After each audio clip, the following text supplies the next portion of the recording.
It's week 13, day 83 of my full-time chronic pain rehabilitation journey.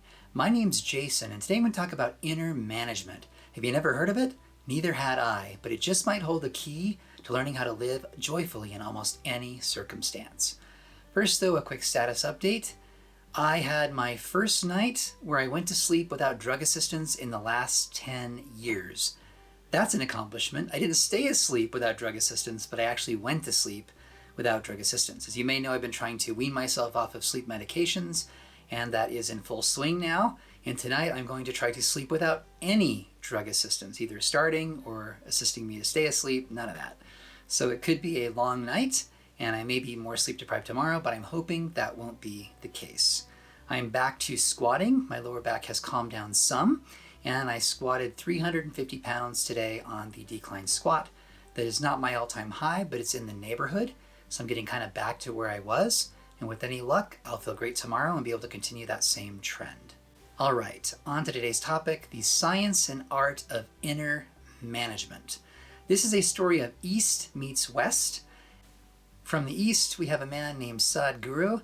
He's an Indian mystic that I've become somewhat enchanted with, and he has an interesting vision that he claims will allow you to live joyfully in virtually any circumstance all the time.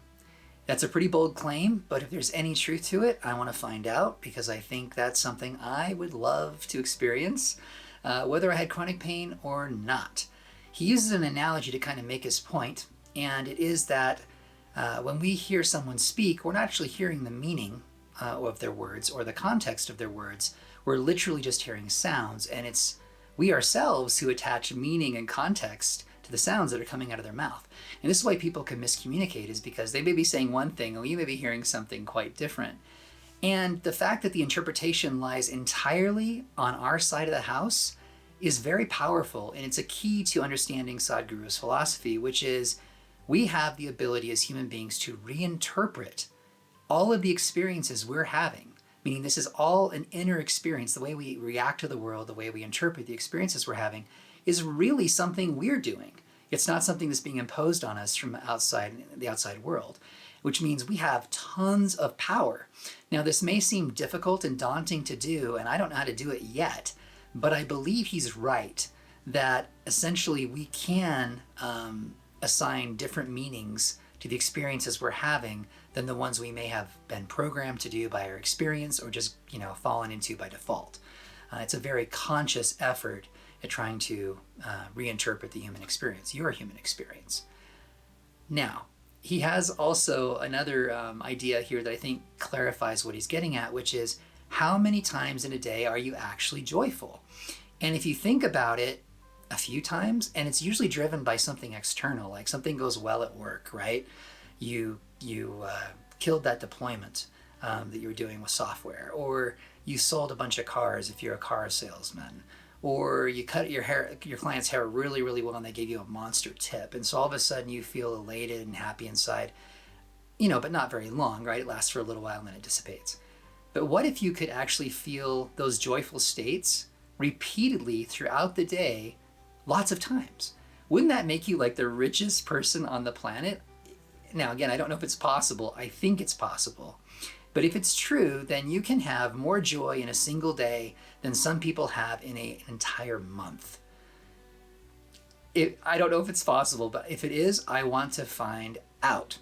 I want to find out how to have what he's describing as a joyful existence, where your default mode in the world is to be joyful. Because when you came into the world, when you were young, that's all you were. You'd have like minor moments where you'd lose it and something bad would happen. You need a Band-Aid, or you broke a bone or something like that. But for the most part, you're just running around happy all the time, grateful to be alive and excited to experience whatever you're experiencing. You're all in, you're a willing participant, you're happy. And then somehow in the transition to adulthood, we just lose that. And I don't know how to get it back, but I think Sadhguru might be onto something here, and I'm going to give him some attention and to see if he's actually telling the truth. And I have no reason to doubt him. He's just a little sparse on details, and so I actually don't know the specifics, which makes me a little bit leery because I'm assuming you have to buy something. All right, from the West, we have Joe Dispenza, again, a noted neuroscience who's done tons of brain scans, and has figured out basically what Eastern people have known for thousands of years, which is it is possible to get into altered states of consciousness with deliberate effort where you can experience intense joy and contentment and peace, something like that. And so he's got scans of this happening, and then he's used that knowledge to help people essentially apply Eastern practices in the West to get into that state and practice getting into that state so that when things go south in their lives, they can bring themselves right back to a grounded state. And he also has a program, I'm assuming it costs money, I haven't looked into it yet, but he's essentially trying to get people back to that state where they're grounded and not disquieted. His sales pitch is a little more subdued, meaning he's not really pitching joy. He's just pitching ability to get into a state of peace, which I think is probably good enough for most people. But if the joy option is real, if Sadhguru is not selling snake oil, I actually want to see if that's possible, because I'd rather have joy multiple times in a day than just a straight sense of peace. I think it's a better thing. You choose yours. What you prefer, you choose. But I'm going to try the Sadhguru route first, I think. Fighting for your life means learning how to fight internally.